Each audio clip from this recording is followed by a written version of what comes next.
Good evening, everyone, and welcome to the Friday Frothy, our special edition once again. Glenn, how are you, mate? Real good, mate. Real good. Real good? Real good, yeah. Mate, tonight we have another football player, and I'm very happy to say, mate, that he is a North Melbourne player, ex-VFL, North Melbourne. Really happy about that.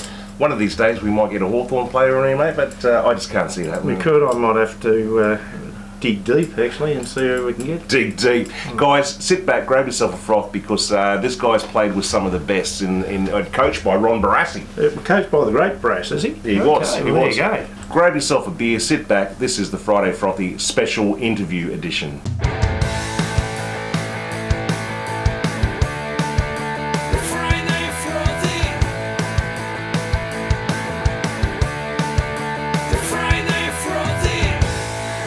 So, ladies and gentlemen, please welcome Roger Podolczak to the Friday Frothy. Roger, thanks for coming on the show, mate.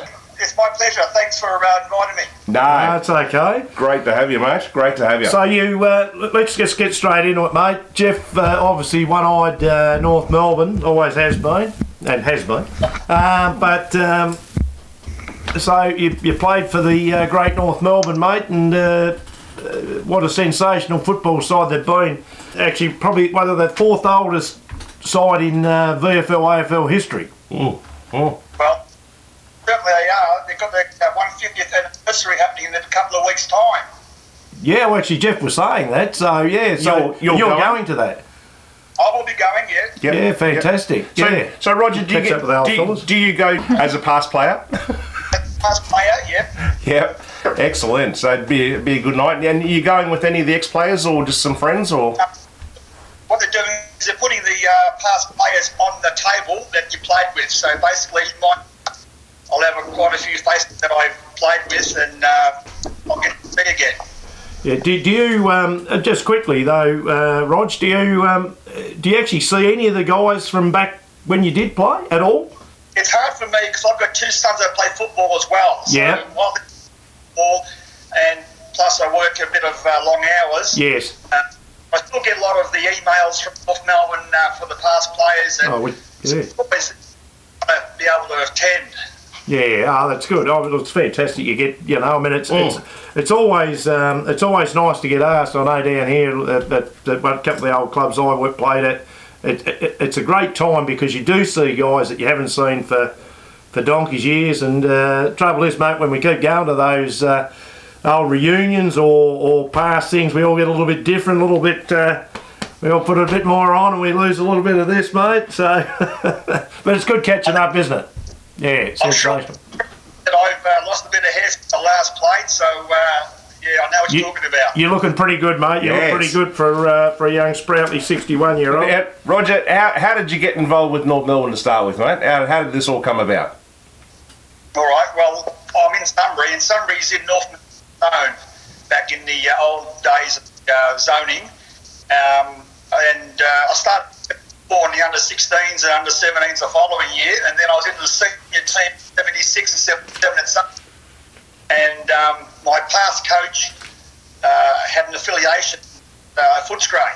Yeah. Now, father coached the Footscray seconds and arranged to have me go down to Western Oval and go for a run. Coach at the time was Royce Hart and Don McKenzie in the twos. Yeah, good Tasmanian boy, Royce Hart. Yes, they're a very good player, brilliant. And I would think that Footscray put a request in to get a clearance. As I said, other way, North hadn't actually spoken to me at all, under 19s or any other time. Obviously, once they probed North Melbourne to get a clearance for me, they must have thought, well, we'll have a look at him first. Yeah. What was your playing position when you were at Sunbury, mate? What position did you? What was your? Yeah.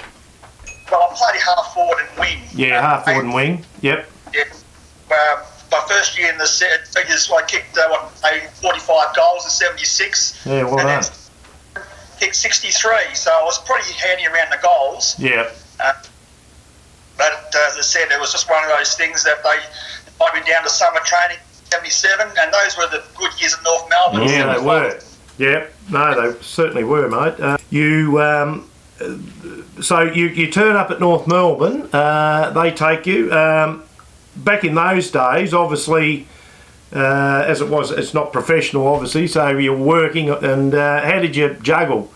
You know, playing your football and your training and your work. How did that all come about? How did that go? Well, I was working on the local council at that time, 76 to 78 on. Yep. And started at North Melbourne. One of the patrons there owned a hotel down the road in North Melbourne. Right. So I started for about 2 or 3 years, and I worked for her. I worked till 5 o'clock at the hotel and went to train woods, and that was my days. Okay. Yeah, excellent. Excellent. Okay. So when you've gone to North Melbourne, and obviously they're on the back of 77 grand final win. You turned up in 1978, so you're playing with some pretty strong players now, aren't you? Oh, undoubtedly. I mean, obviously that had left, but you still had Malcolm Blight, Schimmelbusch, Greg. There was that many, really, senior players still there. It was a great time to be there. Yeah, for sure. No, well, mate, just to give you an idea, you won't be age, but I was 13, I think, 13, 14. And I watched so this is before you got there, but I was sitting there with, in the members for the replay, North Melbourne versus Collingwood, because my father, when he was alive, he was tied up with all the cigarette company, and there was an old bloke there that used to coach Geelong, Rod Olsen. Oh, yeah. And play for Hawthorn, and I had an affiliation with him and his wife down here, and so I was pretty lucky, mate, to sit there and watch that grand final when Phil Manasseh was running around the wing, and North Melbourne that was a drawn game, and then of course North Melbourne came out and flogged them in the second, which was the start for North Melbourne, wasn't it? In 77, which was the drawn. And then of course it went on from there, didn't it? 78, you had Hawthorn, and then it went on. I've got to ask you, Roger. Why do you know? Why is it that Hawthorn was so dominant? I mean, North Melbourne were dominant in that era of time in playing football, but Hawthorn were just one step above. Any reason for that? I suppose when you look at Hawthorn's side, they were like brothers. I suppose when they all went out to play across the white line, they were like committed to each other. Yeah. And North Melbourne, on the day, they played better, I suppose. That side, mate, was pretty good there. When I don't know some of them, obviously Ross Glendenning and Keith Gregg, as you said, Laurie Dwyer, I remember, Wayne Schimmelbusch. So yeah. Are you still in contact with any of these guys, Roger? Not really, but I've got their number. When I speak to them, if I go back for the reunions, yeah, they can talk. We don't talk. It's like being old buddies. Yeah. We're actually, Glenn and I were talking that before, and the fact that you may not have played the amount of games as what these other guys did, but you still would have trained with them every week and been, as you said, brothers. So yeah, absolutely amazing. Any stories or anything that you've got with any of the boys there, Malcolm Blight or Ron Barassi or anything like that? Well, when I think about Malcolm Blight, that player, the way he can mark, jump from about 2 or 3 steps and spring up above shoulders, that was fantastic.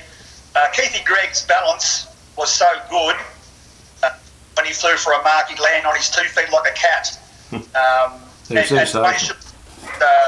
A tireless runner, like I said, whenever he put his all in, that guy was so spent most games when he kept on going, winning or losing, just kept on going all the time. Yeah, he was a brilliant player. So what year was it that he kicked that goal? That was a lot later, wasn't it? That was at Princes Park. When apparently it went from about 70 metres to 100 metres, but he kicked it a long way. I know that. What year was that? We put it on the boot, and Blighty, enjoyed doing torpedoes, but that was sailing over the top of the goal. No, I know. It went a long way. Yeah, that's right. So you were playing then? No. Is that 1980? That was 1980, wasn't it? I was going to say, I wasn't sure. I'd forgotten about what year that was, but yeah. I think I might have been playing Perth. Oh, okay. Okay. Yep. Yeah, I had a bit of a one game with Claremont in 1980 as a Okay. bit of a player for one game. Yeah, okay. And, so I missed that one at Princes Park. There was a guy that we interviewed here only a couple of weeks ago, and he's a good mate of mine that I played with. A bloke called Tony Martin. He played for Melbourne. Now you would have played against Tony because he played on the wing.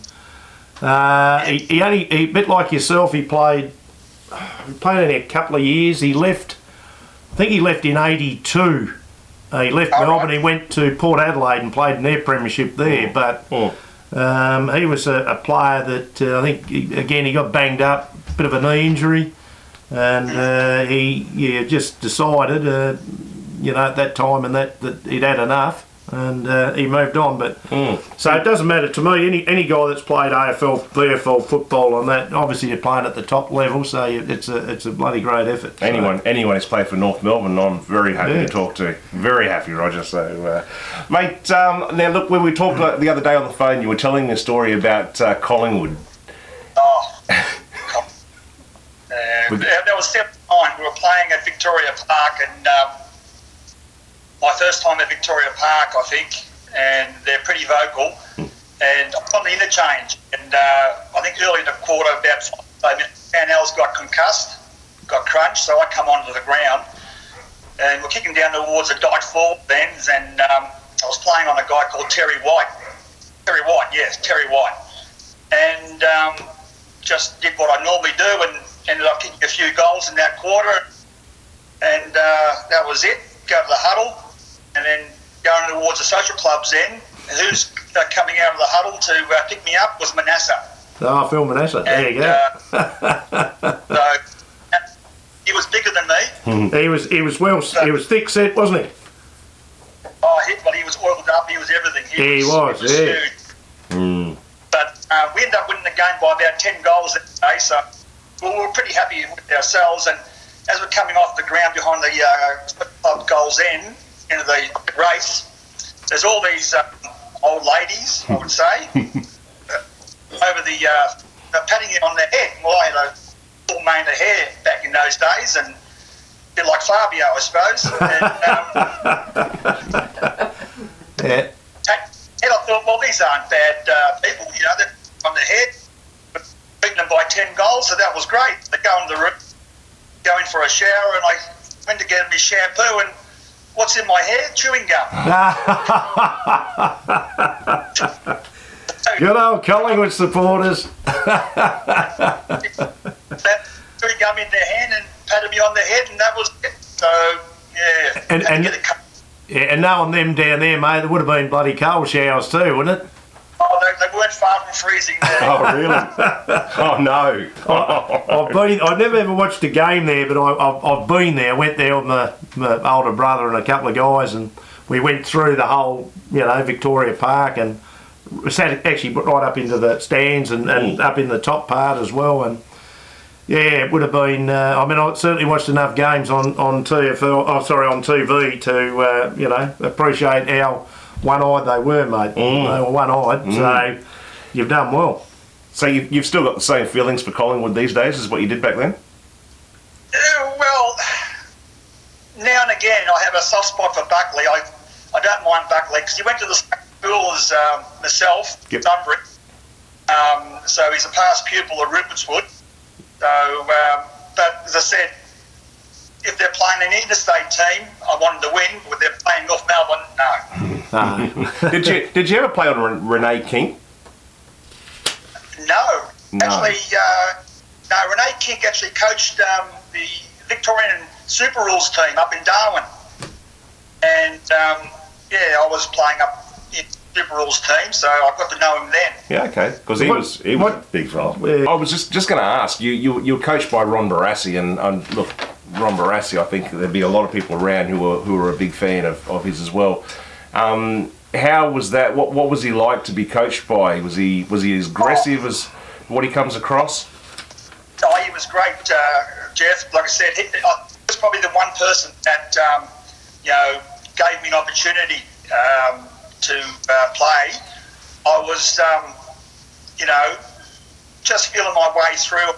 He was one of the coaches, and Ray Jordan that stuck with me, and he gave me, how do I say it? He was so intent on getting things right, these small things. He introduced a lot of the things that they're doing now. We used to do Monday night. We used to have Bills night, where we take a bucket of balls with us, and we'd be doing centering, torpedoes, stab passes, just those fine things that he thought was that we needed to do. But I liked him. So I loved the Brassy and sure he's a firebrand, I suppose, when you see him on those videos and all that. But I think that I really appreciated his coaching, and also Ray Jordan was down to earth as well. I liked him. Yeah, well, I think that he's still got his health. Other players, mate, that you played with that stood out. Who was the certain games apart from Malcolm Blight and all that? Did you play with any? Guys that were like a Crackers Keenan, or are they still there? Mick Martin wasn't there then, was he? Sorry? Mick Martin wasn't there when you was there, was he? No, he started later. He started later, didn't he? Yeah, so that's why I've got this sheet in front of me. So, as you said, Wayne Schimmelbusch. Who else would have been there? Barry Cable, was he gone?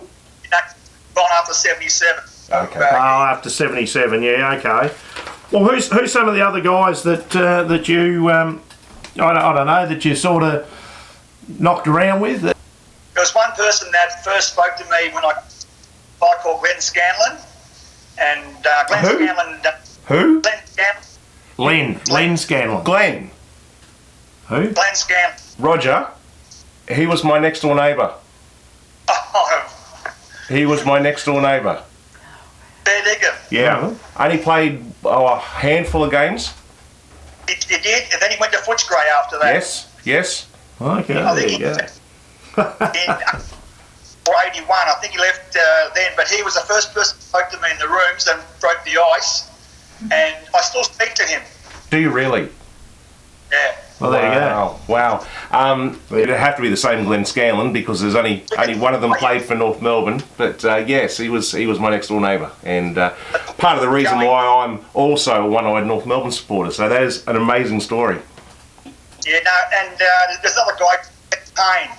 Now, Glenn Payne had a couple of bad knee cartilages that if you had been playing now, they'd be fixed up. But he was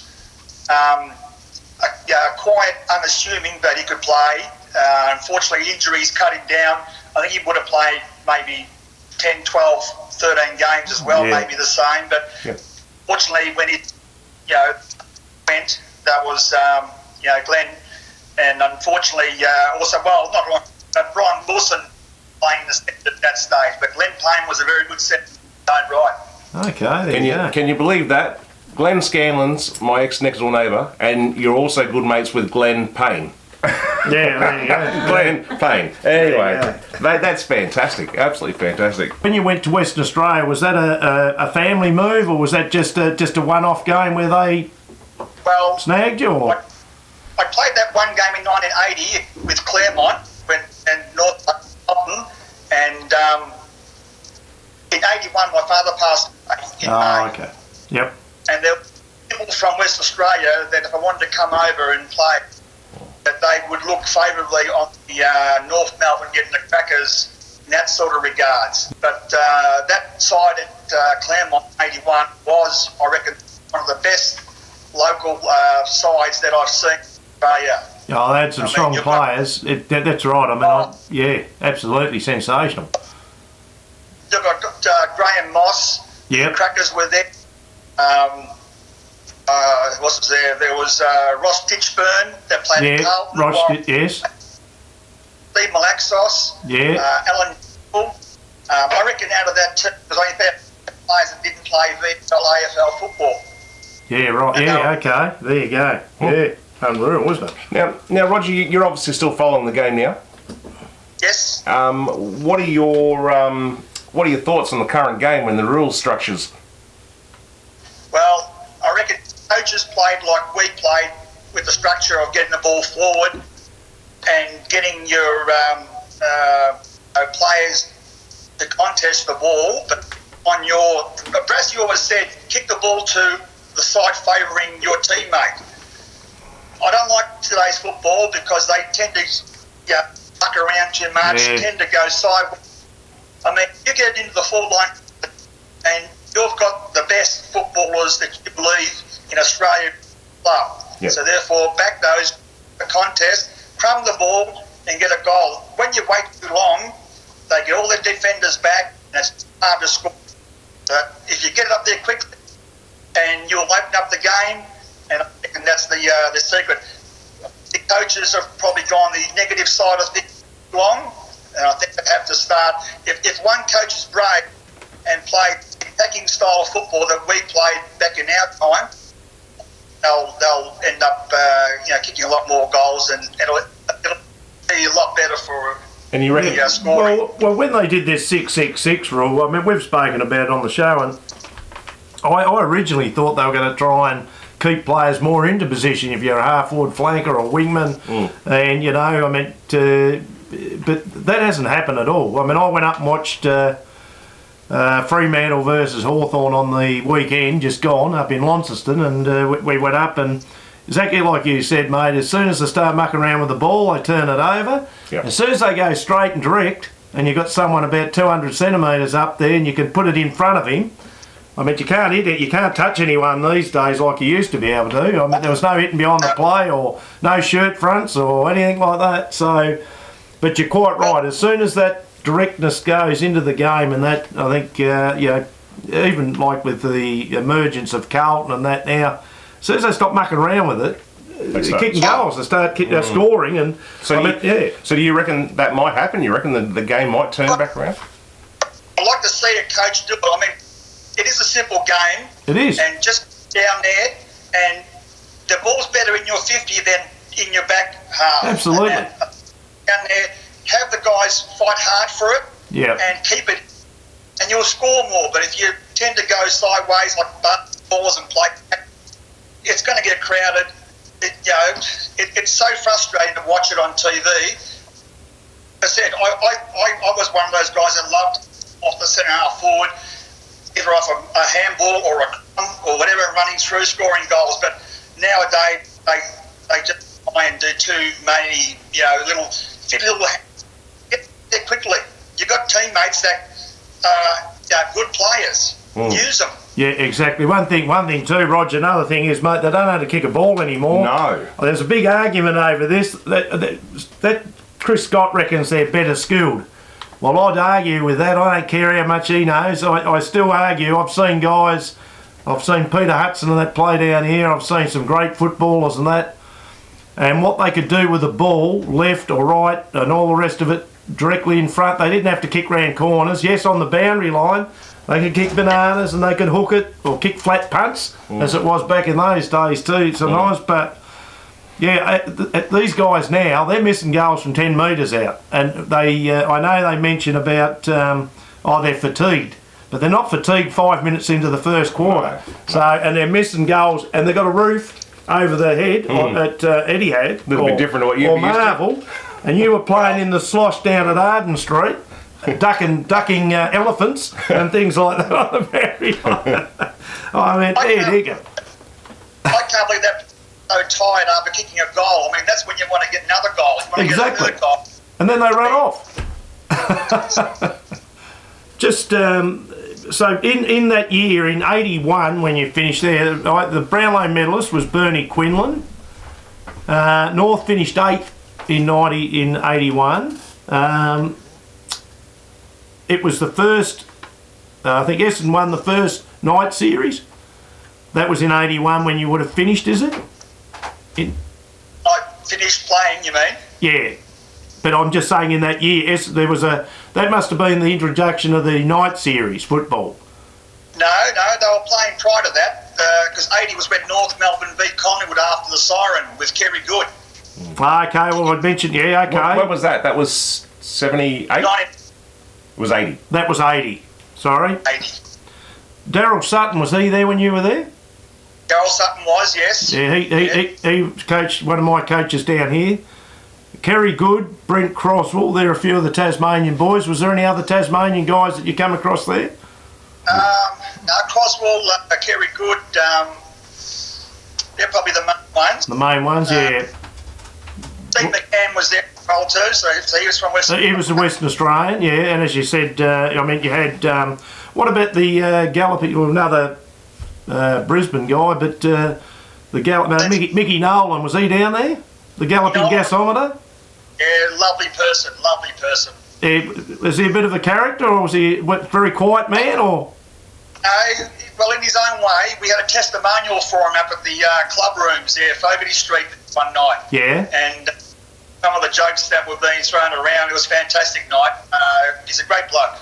Yeah, and I noticed too, you also, apart from playing your football, mate, so you're a bit of an all-rounder, you played cricket at Sunbury United.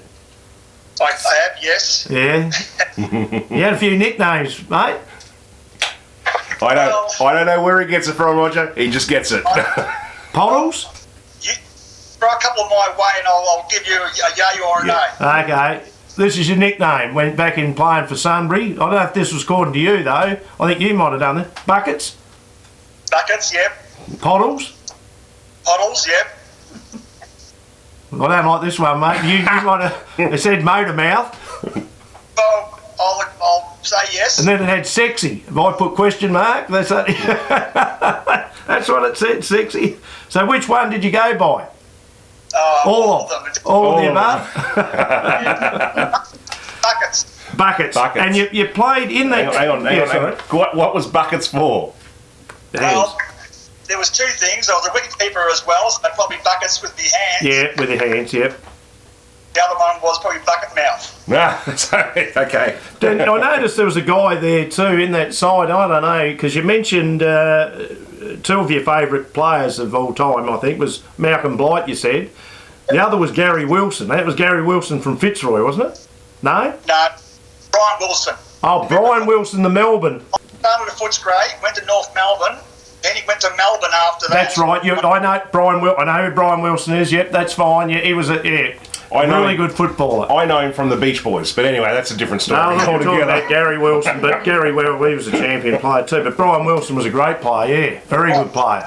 No, he was. No, absolutely. Now listen, just while we're going through this, mate, I just wanted to put a shout out to our friends Glennie Smith, that you know and we know. And Glenn's the bloke that got us in contact with you, Roger, and I just wanted to put a shout out there to say thank you to Glenn for getting us in touch with you, mate, because it's been fantastic talking to you. Absolutely unreal. No, it has been. A couple of guys, mate, when I was a kid, I came across them. Crackers Keenan, you ever come across him? Yes, yeah, Crackers is a great bloke. Funny bloke. I met him at the Turf Club. Yeah, it's in around North Melbourne. No, it's near Flemington Road, isn't it? Or somewhere around that area. I'm trying to remember where it was. Because I met him, and at any rate, he was carting on at the bar. I ended up talking to him for a while, but so they were the other guys. Sam Kekovich, did you ever meet him? No, because he'd gone to Collingwood. Yep. It's all good. So yeah, okay. And do you go to do you go to the footy anymore? No. Apart from as you said about going and watching the boys and. Yeah, if the boys are on their Saturdays and Fridays is no good. Weekends, maybe Sunday game now and then. Yeah, we get plenty of them. Oh yeah, well, true. I do. Afternoons is good, but yeah, it's a little bit tough. But I do enjoy watching them play though. Now they're playing good football. They are playing some good footy. Roger, can I just quickly ask you what your thoughts are on the amalgamation with Tasmania and Melbourne with North Melbourne? Where do you sit with that? I mean, obviously better than Gold Coast, but is it a good thing? Yeah, I suppose that they're getting new supporters in there, which is good to see. North Melbourne's always been hard to get supporters. We've been the old shin bonus for that long, and quite a few of them have come and gone. But to get new supporters great to have down there. Hobart's not a bad place. I enjoy it actually. Do you ever come down to the games? No. No, I was going to say, if you ever do, mate, let us know because we'll get you in live. Yeah. We'll talk to you live in the bar. I will be over and we'll look you up, and you'll have to come to the football with us. Shin boner, mate. Just quickly, what makes a shin boner? I mean, apart from Archers and Barry Davises and all these guys that have been named shin boner, is that what's that put down to? Exemplary performances through a year, or over a certain amount of time, or what makes a shin boner? Where does it come from? I think the past history is showed that they were bottom of the barrel. Yep. A lot of the times, and the players stood up. Yep. They didn't give an easy game. The other sides probably had their name players, but the shin boners, they put their hardest out every time. If they won or lost, it didn't matter. As long as they put an effort in. I think that's what the shin boner is. Yeah. If they put an effort, that's what you want everyone to do. And I think these shin boners, you've got to just say, well, we've got that title and we'll keep it. Yeah, well done. Yeah. The players haven't got anything to worry about now, have they? For the type of grounds that you played on, playing out at Collingwood and Victoria Park and these sort of grounds where the mud was up to your top of your socks, and the grounds wasn't that big, but the skill level, that's where I go back to it, and I look at the skill level. As you said, Malcolm Blight, or even when Cracker came over, and I know it was after you, but the two Cracker brothers and Barry Cable beforehand, all these guys could handle the ball, and they made it look like dry weather sometimes, and even Ross Glendenning later on, but you see the guys now and they're a little bit precious sometimes, aren't they? They've got all the right conditions, they've got 100 coaches, they get well looked after, and though I still can't work out when you mention a couple of your mates that got injured. I mean, these guys now, they're getting serious injuries too, like a lot of knee injuries, and I'm just wondering, mate, if you think that with the rigours of football now, that their body can't handle it. And back in the day when you were training, no doubt you was trained damn hard, but the mix of working and playing at the same time, and perhaps a little bit of give in the ground. Obviously there were serious injuries, but probably not as bad as there is today. Well, I think you're right, Glenn, is that we did work and we had to put in a full 8 hour and go to training. Maybe they've got too much time on their hands at the moment. Yeah. Every night of training, when we used to train, we used to go flat all the time, Tuesdays and Thursdays, and there was no having a light run. If you want to get in the team, you had to put in a training and be noticed. Yeah. And I think that, and some of those grounds, you're right, Melbourne was probably one of the worst bog holes around, but we used the one football too as well. I'm not so big rap on these, they're using that bag of footballs because you got used to the pressure in the ball wet, but we had the same ball, used it for the whole quarter. For the whole game, yeah.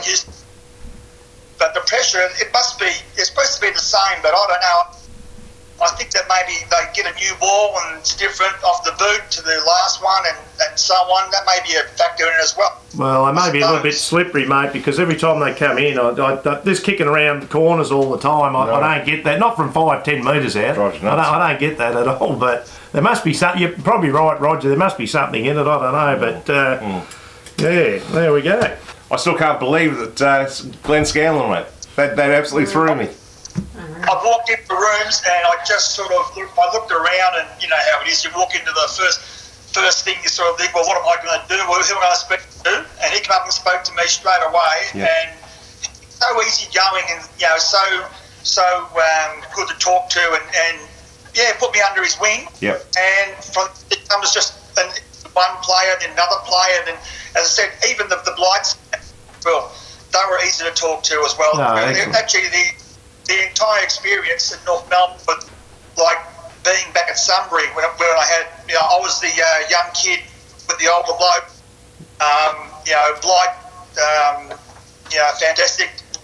He was good too when he was there later on. Glendenning, well, when I first started, just being young and that, you had you had two lists, the senior list and the supplementary list. So you could have had 70 players on your list.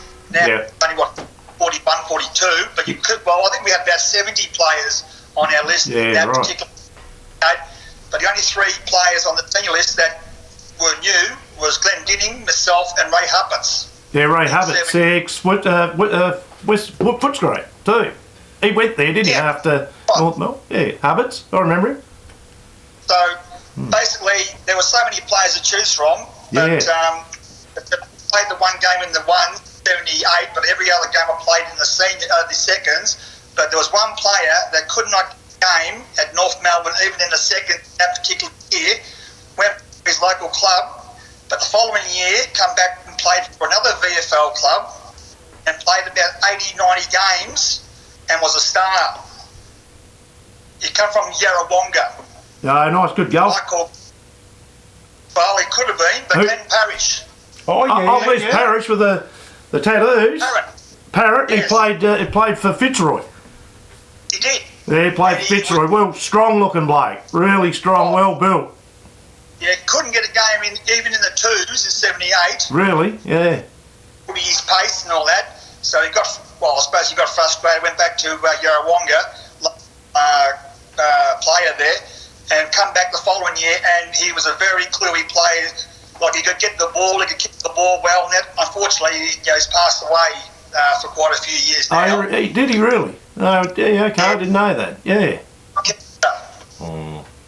He was a really good player. I can remember going in. I can remember going to a Fitzroy breakfast. It was before I think it was before a Hawthorn Essendon grand final. It was in '83 or '84. And it's always Hawthorn. No, I just happened to go there. But I went to the Fitzroy breakfast. That was the thing, and Mick Conlon and those guys were there, and Quinlan and those sort of fellas. So I wondered, would he been there then? Les Parrish probably was he? I don't know. Paul Roos was there. A great kick, a very good left footer, beautiful passer and all that. But he couldn't get a game in at North Melbourne, and then he decided to try again and. There you go. Fortunes like that. Just shows you, doesn't it? Yeah. Roger, you were saying to me the other day, you were talking about a game you played on Rodney Eade. Oh, I think it was 1980. We were playing at VFL Waverley, and I open spaces and the big grounds and that. And I was half forward, he was half back, and I probably had one of my better games. Kicked 3 goals, so I was happy with that game. Yeah, no, that's excellent. Yeah, against him, he could play. I used to watch him play here locally. There was another guy there, probably more my age, but at Pritchard, he was down, played a local club down here, Sandy Bay. But Darren Pritchard. Yeah, Darren Pritchard. Yeah, he was a good player. But again, I think that some of those guys went to those. Hawthorn was a strong club, but at the one particular year they got Pritchard and Dunstall from you guys, from up in Queensland. But it's true. Yeah. And I just think they had a massive influx of players and that. So how they, I think, I heard Jeff ask how did they do it, but they just, they had a good side and they had good coaches and that. And I just think they all just come together. I mean, that's how they were, So, anyway, mate, we'll let you go. Thank you so much again. Absolute pleasure to talk to you, mate. Been a ball. We can't thank you enough, mate. Absolutely fantastic to talk to you. Some great stories. No, thank you, Jeff and Glenn. Appreciate the chance to have a word with two. Yes, mate. And as I said, if you ever do come down to Hobart, let us know to see a game because we'd love to catch up with you. And Glenn and I will probably come over. We probably will come over, and we might. I think have a game with Glennie. Hawthorn play North Melbourne. I think round 20, mate. I don't know. Might have to go and have a look at that one. See what happens. It's not at Arden Street, it's at Marvel under a roof, I think. But it's a bit warm. So, mate, thank you so much for joining us. I appreciate it, really do, for your time. Ladies and gentlemen, Roger Podolczak from North Melbourne, VFL. Yeah, absolute star, mate, playing that era. No, well done. Appreciate it. Enjoy, mate. Roger, the whole thing about this, mate, is we just enjoy doing what we're doing. We're getting to talk to people like yourself, and it's fantastic. We've interviewed... I'm starting to warm up to what you're doing and, like you just say, just talking amongst yourselves and talking to somebody across the bar room table or whatever. Yeah. And it's so nice and easy and all that. So you're doing a good job. You look after yourself, mate. Thanks again. Thank you very much, mate. Keep well. We'll talk to you soon. You have a good night. Thanks, Roger. Roger. Thanks, mate. Bye. Thanks, Roger. Bye, mate. So how good was he, mate? Terrific, mate. The absolute champion. Absolute champion. Isn't it? Look, it's brilliant. He may not have played as many games as you know, a Shiverbush or a Dempsey or you know. No, but he's just kicked goals against a 2-time premiership player, Rodney Eade, and he had Phil Manasseh. He's mentioned some greats already. My word. Yeah. But the thing is, though, I never realised matter how many games. 70 on the list. Yeah.